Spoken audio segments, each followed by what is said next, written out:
Docteur Marlène Mvutu nous donne plus d'informations sur l'organisation des obsèques de David Eto'o, père de Samuel Eto'o, et conseille ce dernier en politique. Regardez cette vidéo jusqu'à la fin. Nous présentons nos condoléances à Samuel Eto'o parce que perdre un parent, c'est pas facile. Perdre même une personne que vous avez connue. Et si je dis que, je dis dans mon message que Samuel Eto'o n'est pas un sorcier. Vous savez, pour gouverner les Camerounais, il faut être sorcier. C'est ça que vous devez d'abord connaître. Pour espérer un jour être à la tête de l'État du Cameroun, un pays de sorciers, tu dois toi-même d'abord être un sorcier. Et c'est pour cela que je m'explique. Parce que si Samuel Eto'o avait en son fond intérieur l'ambition de briguer la présidence de la République, il devait savoir qu'un homme d'État a une tenue. Une tenue, c'est quoi? Il ne faut jamais être dépassé par les événements ou être trop expressif de ses sentiments. Je vais vous prendre un exemple. Lorsque le Cameroun se qualifie à la CAN au second tour, Samuel a éclaté en sanglots dans les bras de Christophe Roux, qui peut avoir l'âge de son enfant. Il est dans les 20 ans. Pour dire que Samuel, c'est quelqu'un qui est émotif, c'est quelqu'un qui est sentimental, qui s'implique sentimentalement. C'est vous, les soutiens de Samuel, qui êtes venus attaquer les politiciens. Nous, on est des politiciens. Chacun connaît le couloir, son couloir sur les réseaux sociaux. C'est vous qui mettez Samuel dans des problèmes inutiles avec des gens qu'il ne devait pas. J'ai dit à tous les sorciers, parce que je sais que j'ai une certaine influence sur les sorciers. J'ai dit aux sorciers que laissons Samuel. C'est moi qui vous parle, non. Laissons Samuel tranquille. Si on peut l'aider à développer le football, parce que nous tous là, on a des idées, nous tous nous sommes des présidents de FECAFOOT. Chacun de nous peut être président. Mais c'est lui que Dieu, son Dieu a choisi pour être président à la FECAFOOT. Donc, si on ne peut pas l'aider, laissons-le tranquille. Parce que il nous a montré qu'il lit nos commentaires, il suit nos directs. Parce que je suis convaincu que, et je l'ai déjà dit plusieurs fois à Samuel, il ne faut plus qu'il regarde les réseaux sociaux. Lorsque quelqu'un est dirigeant, c'est pour ça que Paul Biya est resté au Cameroun pendant 41 ans au pouvoir. Paul Biya ne regarde pas ce qui se fait sur Facebook. Il ne regarde pas, parce que s'il regardait Facebook, c'est que lui-même il a déjà démissionné. Mais ça ne veut pas dire qu'il s'occupe des Camerounais. Simplement que il ne faut pas qu'il mette trop les organes, comme on dit au quartier, dans ce que les gens disent et pensent. Parce que malheureusement, c'est quelqu'un qui a grandi en se nourrissant de l'amour des Camerounais. Et donc, il ne comprend pas qu'aujourd'hui, il y a une frange des Camerounais qui se lève pour dire que nous, on veut la tête de Samuel Eto'o. Mais il faut qu'il sache que ce sont ces fans qui l'ont amené dans notre domaine. Et dans notre domaine, nous, on mange les gens. Dans notre domaine, c'est que si on voit que tu veux déjà venir attaquer notre domaine, on finit avec toi. Et on s'en fout. Parce que dans la sorcellerie, les gens mangent les gens et ils s'en foutent. Et quand je parle comme ça, c'est pourquoi les gens du MSC commencent à voir que lorsque eux, ils attiraient Samuel, c'est parce qu'ils voulaient Samuel comme un atout. Samuel les a d'abord déposés en 2018. Et ils sont convaincus qu'il y a une partie de jeunes, parce que Samuel influence beaucoup de jeunes. Il y a une partie de jeunes qui ont suivi Samuel dans le vote à Paul Biya. Et donc, ils n'ont jamais pardonné ça. Donc, si Samuel n'avait pas voulu que les gens qui se battent pour le pouvoir politique le prennent pour adversaire, il ne fallait jamais qu'il se prononce sur la candidature de l'élection présidentielle de 2018. Parce que le football est apolitique. Le football appartient à tous les bords politiques. C'est le football qui fait que quelqu'un du MSC s'assoit à côté de quelqu'un du RDPC et quand le Cameroun marque, les deux s'embrassent. Mais dès qu'ils sortent de là, ils recommencent la guerre. Donc quand tu appartiens à un domaine qui est apolitique, publiquement, tu dois être apolitique. Donc ne venez pas seulement accuser les sorciers. Le sorcier, lui, il est formé pour comprendre la sorcellerie. Et la sorcellerie, c'est quoi? Dans un régime ou dans un pays, pour prendre le pouvoir, toutes les armes sont utilisées. Et pour protéger le pouvoir, toutes les armes sont protégées. Donc chacun doit respecter son couloir. Il faut que Samuel laisse l'ambiguïté. La carrière d'un homme politique, ça se forge. Il peut devenir un homme politique s'il le veut, s'il a l'ambition. Mais lorsque quelqu'un a même une ambition politique, on laisse d'abord qu'il grimpe un peu dans les hauts grades. Et lorsqu'il est indépendant de ses mentors, il peut sortir la tête. Parce qu'en politique, si vous sortez précocement votre tête, on coupe. Lorsque vous sortez, c'est-à-dire que ceux qui vous ont aidé à arriver au niveau 2, au niveau 1, constatent que, hey, on dit déjà trop dehors que vous voulez arriver au niveau 20. Ils ne vont pas vous laisser arriver au niveau 5. Ils vont finir avec vous. C'est ça la politique. Un homme politique ne nourrit jamais son adversaire. C'est ça que vous devez comprendre. Donc, je suis en train de vous dire que Samuel a le droit d'être dans le football. Nous devons l'aider. Ceux qui ont les idées, ceux qui ont des perspectives. Mais nous autres, je parle de moi, sur cette page, nous sommes venus l'attaquer. Pourquoi? Parce que, personnellement, je vous dis, je connais personnellement Samuel Eto'o. Et mon témoignage sera celui de plusieurs personnes qui ont côtoyé Samuel Eto'o de près. Samuel Eto'o, c'est un homme de cœur.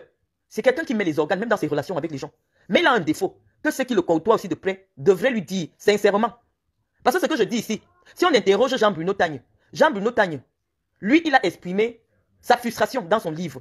Et plusieurs autres personnes, toutes les personnes qui côtoient Samuel, les seuls qui restent avec Samuel pendant longtemps, ce sont les Nchinda, c'est-à-dire les gens qui ont besoin de l'argent de Samuel pour vivre. Mais si quelqu'un n'a pas besoin de l'argent de Samuel pour vivre, il ne peut pas rester avec Samuel. Parce que c'est un humain. Et en tant qu'humain, il a des défauts. En tant qu'humain, il a des qualités et il a des défauts. Et le premier défaut de Samuel Eto'o, c'est qu'il aime écouter les on-dit. Dès qu'on lui dit seulement que, est-ce que tu sais que Marlène là, elle a dit ceci, Samuel Eto'o est capable de vous rencontrer. Même au boulevard du 20 mai, il vous donne un coup de tête. Un homme qui va avoir une très longue carrière, surtout publique, ne doit pas réagir avec les émotions. Je vous ai cité les exemples. Le président de la Fédération camerounaise de football va à la Coupe du Monde. On revient de là avec un piètre score d'abord qui énerve tous les Camerounais. Mais qu'est-ce qui a retenu l'attention des médias du monde entier? C'est la bagarre de Samuel Eto'o. Vous avez déjà vu un président ou quelqu'un qui ambitionne d'être président, qui se fâche, se déshabille et bagarre? Non. Parce que, regardez un jeune comme Macron, les gens jettent même l'œuf sur lui. Il est comme si ce n'est pas à lui qu'on a jeté l'œuf, il est su seulement. Le flegme d'un politicien est d'anthologie. Lorsque quelqu'un veut être un politicien, le flegme, il doit d'abord, le flegme veut dire que on ne sait pas ce qui le rend heureux, on ne sait pas ce qui l'énerve. Même si au fond de toi, il y a des choses qui t'énervent, mais on te forme à ne jamais montrer ce qui t'énerve. On te forme à ne jamais montrer ce qui te plaît. Parce qu'à travers ce qui te plaît, les gens, tes adversaires peuvent t'atteindre. Et à travers ce qui t'énerve, tes adversaires peuvent t'atteindre. Donc on ne doit jamais savoir exactement ce qui te plaît ou ce qui t'énerve. Je vous parle comme ça à des termes simples. Je sais que nombreux parmi vous n'ont même pas de culture politique. Je vous dis que lorsque vous êtes un homme public, vous êtes quelqu'un de connu et vous voulez être imbattable. Vos adversaires ne doivent jamais connaître vos points faibles. C'est pour ça que personne ne me tape dans le clash. Parce que je n'ai jamais laissé transparaître ma faiblesse. On ne sait pas ce qui me plaît. On ne sait pas qui je fréquente. On ne sait pas qui est mon show. On ne sait pas. Non. C'est comme ça la vie d'un politicien. Même à petite échelle. Même à petite échelle. Personne ne doit savoir que quand on touche là-bas, c'est fini. Et c'est pour ça que je m'amuse avec vous depuis un certain temps. Quand quelqu'un vient m'attaquer, je vous dis attendez, vous allez voir comment je vais faire. Dès que je mets, pim, la personne tombe et disparaît, ne vient plus sur moi. Parce que je connais, j'ai déjà eu le temps d'étudier ma cible. Et je sais que si je touche là, c'est fini. Donc, je m'amuse avec vous depuis un certain temps pour vous montrer les stratégies de combat politique. Même à travers les clashs, de vous montrer les stratégies de communication et de combat politique. Et c'est ça que nous faisons ici. C'est-à-dire que nous disons qu'un homme d'État, aux États-Unis, le président de la République a le code nucléaire. C'est-à-dire le code qui peut effacer tout le monde entier. Et donc, si tu veux être président du pays qui a le code qui peut effacer tout le monde entier, tu ne dois pas être quelqu'un qui est sentimental. Tu dois être quelqu'un qu'on te dit même qu'on est venu raser, comme ce qui s'est passé au World Trade Center. Plus de 2000 citoyens américains sont morts. Si c'était quelqu'un qui a les sentiments, il allait appuyer la bombe nucléaire. Mais on te dit non. Même si je dis que tu restes seulement tranquille. Même si ça te pénètre, comment tu restes tranquille. C'est ça qu'on est en train de... C'est ça que je suis en train de vous apprendre. Je vous ai dit que nous ici, c'est l'université du canapé.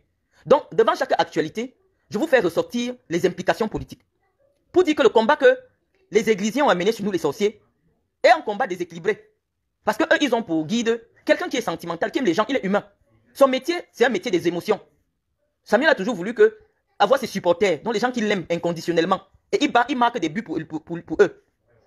Mais nous disons que quand on sort de la politique, nous tous nous sommes des fans de Samuel. Il n'y a personne qui est fan de Samuel comme moi. Quand on sort du domaine de nos intérêts politiques, je vous parlais de la raison pour laquelle moi-même, je suis en brousse avec Samuel. J'étais chez moi. Samuel et Justin Tagou m'ont téléphoné de venir soutenir, comme il devait partir à la présidence de la FECAFOOT. Je me suis levé. Je suis parti au Mont-Fébé. J'ai aidé Samuel à accompagner les gens qui devaient voter pour lui. J'étais là. Lorsqu'il gagne même, il vient, il m'embrasse. J'étais au fond de la salle. J'ai dit que Samuel doit gagner la FECAFOOT. Moi, je n'ai pas pu. Mais je dois accompagner Samuel pour gagner.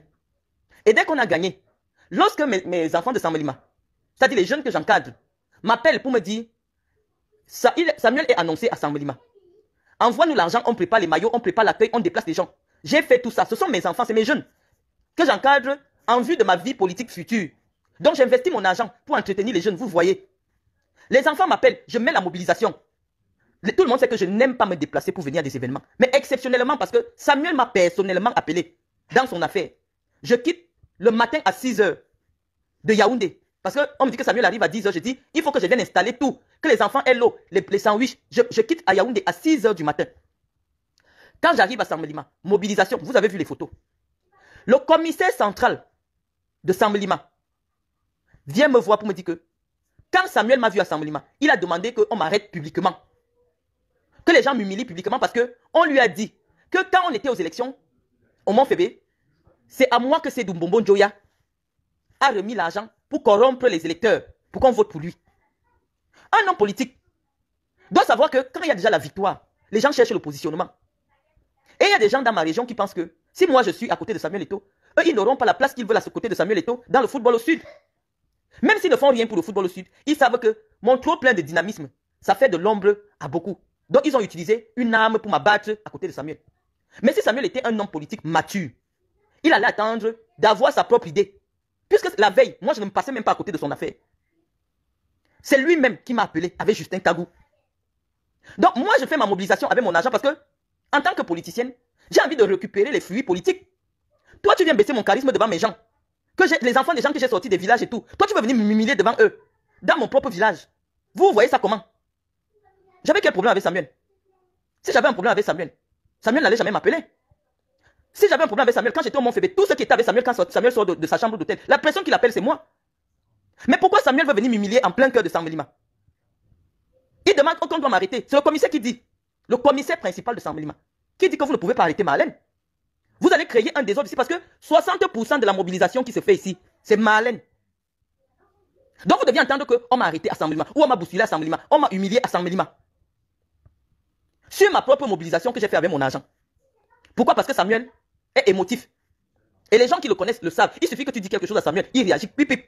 On dit un homme public, surtout, à qui on voit en qui on voit un destin national, ne doit pas être émotif.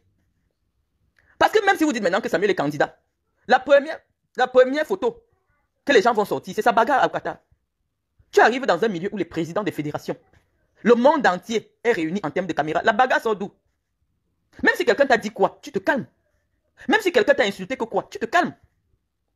Parce que tu deviens un personnage central, un personnage qui représente l'image de tout un pays dans le domaine du football. Quand toi tu te bagarres là, les enfants qui jouent au quartier vont faire comment? Or, dans le domaine du sport, on est là pour apprendre la non-violence aux joueurs et aux supporters de football. L'idéal du sport, l'idéal du football, c'est d'apprendre le respect, la non-violence, dans et en dehors des stades. Donc lorsqu'on dit que quelqu'un est trop sentimental, on va vous dire les sorciers n'ont pas de cœur. Pour entrer en sorcellerie, il ne faut plus être un être humain. Parce que tu devras avaler les couleuvres. Et sur ton chemin, pour arriver au sommet de la pyramide, tu vas écraser des gens. C'est ça la politique. Vous avez vu Marine Le Pen, elle a fini avec son propre père en France. Son père jusqu'à aujourd'hui dit qu'il ne veut pas la voir. Mais elle avait besoin d'écraser son père pour arracher le parti de son père et éliminer tous les gens qui ont accompagné son père pendant des années. Parce que c'est la politique. Et elle a fait ça pourquoi? Parce que son père l'a formé à être comme ça. C'est comme ça que les politiciens forment leur père. Que s'il arrive un moment, que la pièce qui te manque, c'est moi, abat-moi. Les politiciens enseignent comme ça à leurs enfants. C'est ça que vous devez comprendre. Donc lorsque vous vous levez, vous donnez des destins aux gens. Prenez le temps d'aller leur demander que est-ce que toi-même tu veux. Parce que lorsque vous commencez à rendre Samuel trop populaire en le mettant en conflit avec nos mentors politiques, nous on va entrer sur vous en vrai. Et avec les armes politiques. Et les armes politiques sont des armes à destruction massive. Parce que le turbo qu'on avait déjà levé là. Parce que les sorciers ont les porte-paroles. Le turbo que nous on avait déjà soulevé comme ça. Pour dire que la guerre, sinon on va voir ça en 2025. Parce que nous on n'est pas prêt à donner le pouvoir à quelqu'un qui peut pleurer à tout moment. Parce que 2025, il faut avoir le cœur pour arracher ça entre les mains de quelqu'un. Ça veut dire que si nous on dit à la personne qu'on choisit, si c'est Samuel qu'on avait choisi, que le tout aussi pour prendre 2025, c'est la tête de Paul Biya qu'on veut, Samuel va pleurer que oh c'est papa, oh c'est maman Chantou, vous savez, grâce à eux, je sais que. Non, le politicien n'a pas le sentiment. Un politicien n'a pas le sentiment. Il n'y a pas que c'est papa, c'est maman, c'est grâce à eux, il m'avait envoyé la nourriture quand je jouais. Il n'y a pas de ça.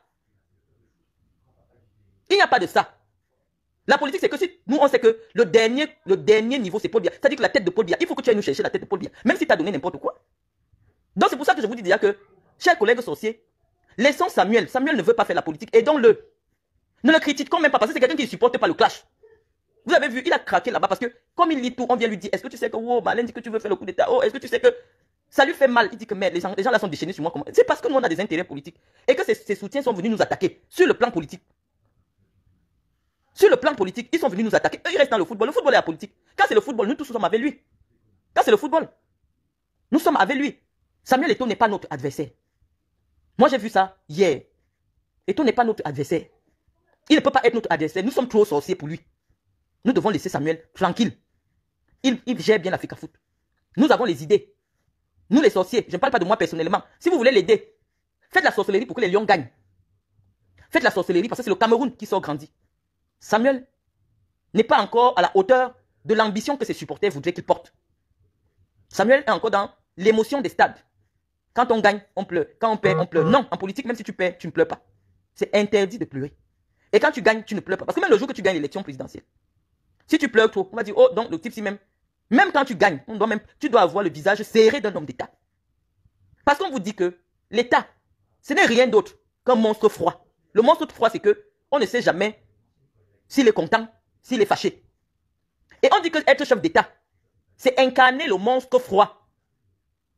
C'est incarner, parce qu'on dit que dans l'article 9 de la Constitution, le président de la République incarne l'État. Et l'État est un monstre. Un monstre qui est froid. Si toi on te dit que tu incarnes quelqu'un qui est froid et qui est un monstre, toi tu commences à pleurer. Dès que tu es content, tu pleures. Dès que tu es fâché, tu pleures. Les gens m'ont dit que non, tu ne peux pas. Incarner quelqu'un qui est un monstre et qui est froid. Donc c'est ça que je suis en train de vous expliquer. Que ce n'est pas un problème personnel. C'est que moi j'ai investi pour ma politique assemblement. Samuel a voulu venir baisser mon charisme sur mon propre argent, sur mon propre déploiement, alors que c'est lui qui m'avait appelé. C'est pour ça que j'étais fâché. Il m'a attaqué en politique. Et quand tu m'attaques en politique, je dois commencer maintenant à te répondre en politique parce que je laisse l'amitié de côté. Moi, mon seul intérêt de sortir les enfants comme ça, c'était mon intérêt politique. Donc Samuel ne doit pas faire. Et ça, c'est son comportement. Il veut rayonner tout seul. Il faut qu'il sache que dans toute ambition, il y a une convergence. Dans une ambition majeure, il y a plusieurs ambitions qui convergent ensemble. Les gens qui accompagnent Paul Biya là, ils savent que oui, nous on va aider Paul Biya à devenir président. Mais Paul Biya là laisse aussi l'opportunité d'être des ministres, d'être des chefs de service. Quand toi tu veux être seul, habillé, et tu veux mettre la saleté sur tout le monde, les gens vont travailler pour te salir aussi. Parce que toi tu veux briller seul. Tu veux qu'on t'aime toi seul. Dès que Samuel va enlever la psychologie de l'avant-centre, parce que c'est ça la psychologie d'un avant-centre dans une équipe de football. Il veut que tout le monde joue pour lui donner le ballon, pour qu'il marque. C'est ça la psychologie d'un avant-centre. Mais il faut qu'il sache que dans la vie, parfois, on peut aussi jouer pour que le défenseur brille.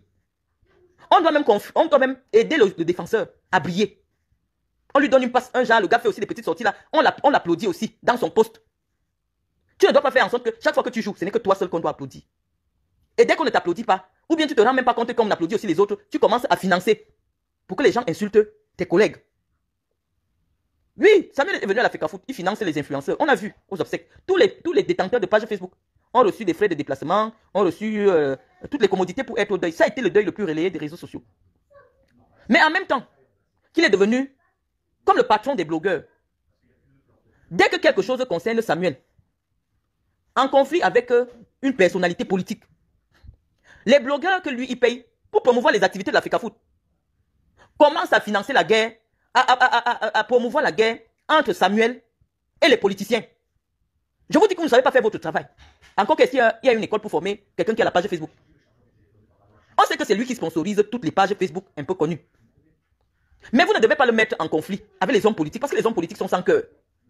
Samuel vous finance pour promouvoir le football. Quand il y a un match, vous prenez vos caméras et vos téléphones, ça peut faire le direct. Vous montrez les matchs. Quand la FECAFOOT a une activité, vous montrez.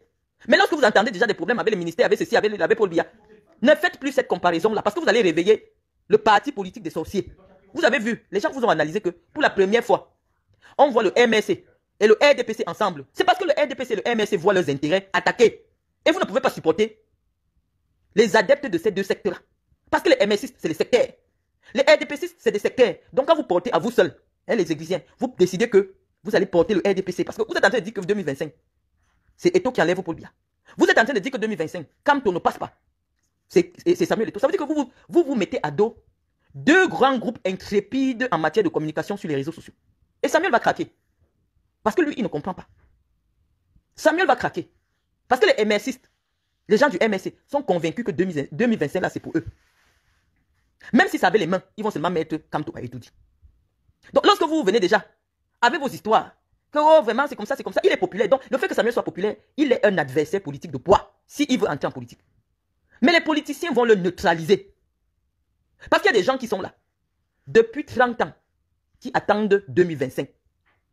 Il y a des gens au Cameroun, depuis 2018, chaque jour, ils investissent leur argent pour envoyer les gens aux élections, pour que Kamto gagne.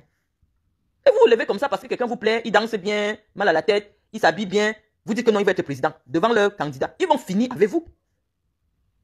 Ils vont entrer dans la sorcellerie. Parce que les sorciers, entre eux, ils se connaissent. Donc maintenant, ils vont venir nous rejoindre dans la sorcellerie, on va faire la réunion. Parce que les sorciers ont le même intérêt. C'est pour ça qu'ils s'entendent. Lorsqu'on vous applique, oui, pour une première fois, le MS et le L. Non, on sait qu'en sorcellerie, les sorciers ont le même intérêt. Donc, quand toi, tu décides de mettre ton parent à la mort, il ne doit pas rester longtemps. Tu dois mettre ton père maxi 3-4 jours.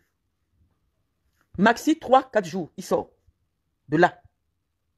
Mais lorsque tu vis sans préparer que le jour-là va arriver, non. Parce que vous n'avez pas l'idée. Regardez seulement les simples obsèques du père d'un joueur international. Il a fallu 1 an. Parce que derrière toute actualité publique et politique, nous devons dégager des enseignements. Qu'est-ce que les obsèques du père de Samuel, au-delà de la belle maison que vous avez montée, des nourritures, qu'est-ce que ça vous enseigne? Ça vous enseigne que chaque jour, préparez le deuil de vos pères. Préparez. Parce que si le père d'un joueur international, et parce que Samuel savait que lui, il n'est pas n'importe qui. Parce qu'il faut mobiliser ça. Vous avez vu l'ancien président de la CAF, vous avez vu les anciens présidents de la CAF, vous avez vu les ministres, vous avez vu. Plus tu es grand, et plus un deuil qui te concerne est un grand deuil. Qui prend beaucoup de temps à organiser. Parce que les gens viennent du monde entier. Regardez seulement le cortège. Heureusement que l'État s'est investi. Paul Biya est vraiment le père de Samuel Eto'o. Parce que j'ai vu la main du président dans les obsèques de Samuel. Le président a honoré Samuel Eto'o. Le président a mis sa main dans sa poche pour que cette petite histoire soit digne d'un enfant qu'il a aimé. Il faut féliciter Paul Biya. Parce que ce n'était pas évident. Donc nous pensons que Paul Biya lui-même doit voir que mais c'est pour enterrer le père d'une star mondiale. Parce que tous les Samuel de Samuel ne se sont même pas déplacés. Hein. Parce que s'il fallait que les Ronaldinho, les machins, les Cristiano Ronaldo, est-ce qu'ils devaient avoir la place? Est-ce qu'ils devaient même avoir la route? On a sorti seulement le cortège des voitures qui sont passées pour aller en Gambie. Les Camerounais sont sortis pour venir crier que regardez le cortège. On ne vous dit pas que c'est un ministre, on ne vous dit pas que c'est un président. Mais on a été obligé de creuser la route. Vraiment, le deuil là, c'était un grand deuil. Ça a été bien organisé. Mais il a fallu 1 an pour organiser tout ça. Combien de fois un président? Samuel sait, j'ai combattu pour Samuel dans les médias. Lorsqu'on avait suspendu Samuel de l'équipe nationale, nous on était dans les plateaux télé pour défendre Samuel Eto'o. Samuel connaît son domaine et les autres aussi ont leur domaine. Vous avez écouté dans cette vidéo Dr Marlène Mvuto qui nous donne les détails sur l'organisation des obsèques de David Eto'o, père du président de la FECAFOOT Samuel Eto'o. Marlène Mvuto souhaite d'abord ses sincères condoléances à la famille de Samuel Eto'o et nous informe que le président de la République a beaucoup œuvré sur l'organisation de ces obsèques, surtout financièrement, sinon Samuel Eto'o ne pouvait pas tout seul. Marlène Mvuto nous informe que si le corps du père du président de la FECAFOOT a fait 1 an à la morgue, c'est parce que Samuel Eto'o n'était pas prêt pour l'organisation. Il a fallu du temps pour qu'il puisse bien s'apprêter. Marlène Mvuto conseille Samuel Eto'o de ne plus faire le bras de fer avec le ministre des Sports parce qu'il est au début de sa carrière et le professeur Narcisse Moelle Kombi est déjà partant. Dr Marlène Mvuto dit que Samuel Eto'o est un poids lourd et son défaut est qu'il est très émotif et pour diriger, on a besoin d'être au-dessus de ses émotions. Et plus grave, il n'a pas de bons conseillers et a plutôt des nchinda autour de lui. Samuel Eto'o a pleuré au deuil de son père, pas parce qu'il avait mal, mais parce que ses parents sont ses vrais conseillers qu'il écoute beaucoup. Si le père de Samuel Eto'o était encore en vie, ce problème avec le ministre du Sport ne devait pas avoir lieu. C'était tout pour cette vidéo. N'oubliez pas de vous abonner à la chaîne et de cliquer sur la cloche de notification pour ne plus manquer nos prochaines vidéos. À la prochaine.